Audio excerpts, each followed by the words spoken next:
नमस्कार, आप देख रहे हैं आवाज़ इंडिया न्यूज़। मैं हूं आपके साथ अंजनी कुमार मिश्रा। बीड़ कांड पर मराठा नेता मनोज जरांगे पाटिल ने मीडिया से बात करते हुए कहा कि वाल्मीकि कराड़ को रिहा नहीं किया जाना चाहिए, बीड़ मामले की सुनवाई की जाए।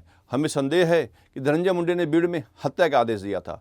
जालना में बीड़ कांड पर आगे बयान देते हुए मनोज जरांगे ने यह भी कहा कि मुख्यमंत्री ने वसूली और हत्या के सभी मामलों में आरोपियों पर मकोका और धारा 302 लगाई है और यह पाप धनंजय मुंडे का है।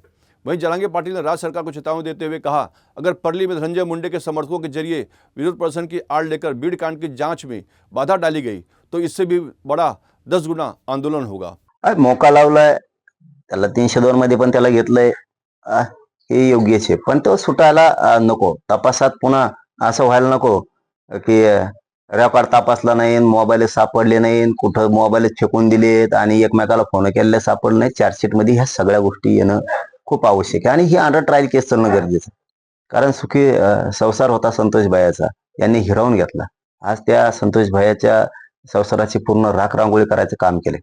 त्या कुटुंबाची यांना तळतळाट खूप लागणार आहे, हाय पण लागणार आहे, खूप हाय लागणार आहे यांना.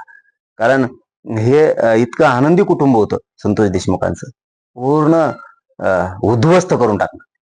त्यांच्या लेकराचं, त्यांच्या भावाचं, पत्नीचं, त्यांच्या संतोष भाईच्या आईबापांचं जीवन आनंदपूर्व उद्ध्वस्त करायचं काम यांनी केलेलं.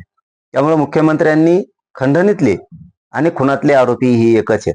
यांनी कोणाकोणाला फोन केलेत हेही तपासणं खूप गरजेचं आहे, अत्यंत गरजेचं आहे, खूप गरजेचं आहे.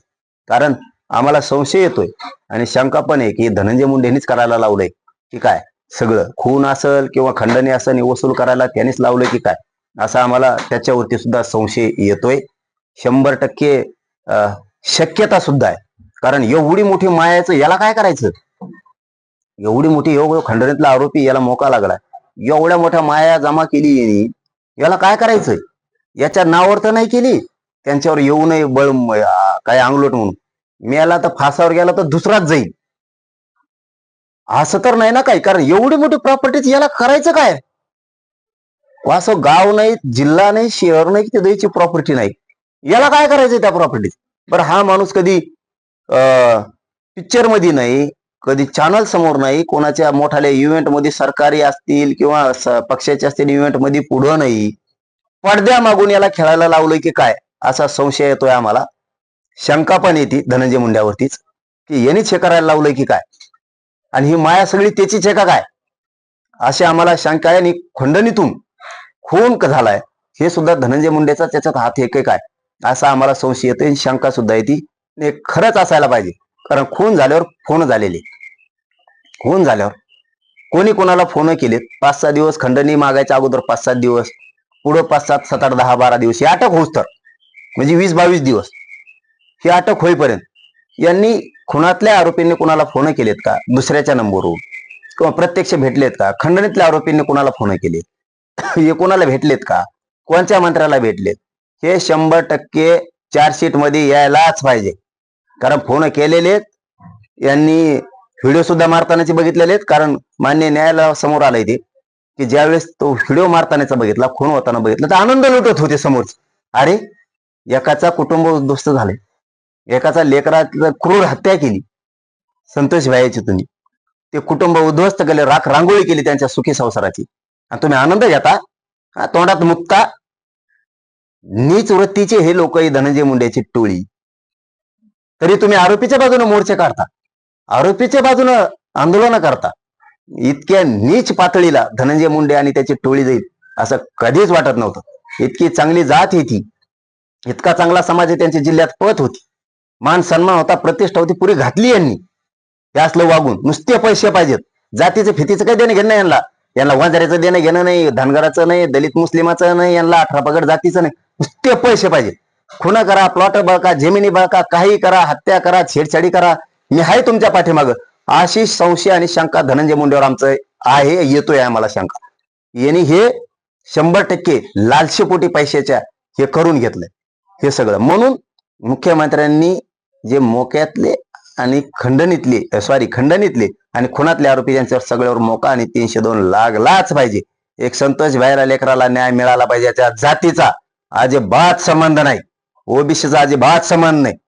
तुमच्या घरातलं लेकरू मेल्यावर ओबीसीच्या किंवा दलित मुस्लिमांच्या किंवा कुठल्याही समाजाच्या 18 पगड जातीचे लोक, आम्ही का मोर्चेच काढायचे का? मग ही रूढ आणि पायंडा चांगला नाही पाडला. वाईट रूढ धनंजय मुंडे यांनी स्वतःचं पाप झाकासाठी पाडलेली.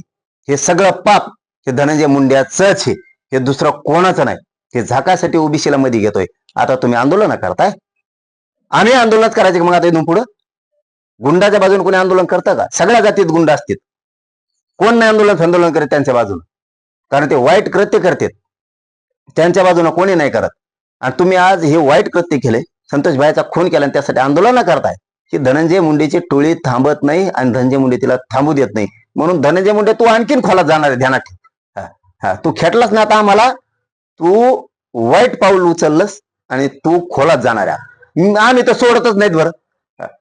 न्याय संतोष भाईला मिळेपर्यंत आम्ही सोडत नाही. तुम्हाला काय आंदोलन करायचं करा आरोपीच्या बाजून. आमची जात नाही आरोपीच्या बाजून आंदोलन करणार, कधीच नाही आणि करणार बी नाही. आणि आम्ही आरोपीला पाठीशी घालणार बी नाही. पण तुम्ही ही लाभार्थी टोळी, हे सगळे आरोपी व्हायला पाहिजेत फडणवीस साहेब, 100%. खंडणीतले आणि खुनातल्या आरोपींना मोका 302 लावा, हे अंडर ट्रायल चालवा. आणि यांना सांभाळणारे कोण कोण आहेत? कोणी घर दिलं, कोणी गाड्या दिल्या, कोणी यांना जेवायला दिलं, कोणी पैसे पुरवले, कोण घेऊन पळालं, कोण कोणत्या मंत्र्याला आमदाराला भेटलं किंवा मध्यस्थी माणूस पाठवले, हे सगळे शोधाने यांना सगळ्यांना आरोपी करा. एकही सुट्टा कामा नाही.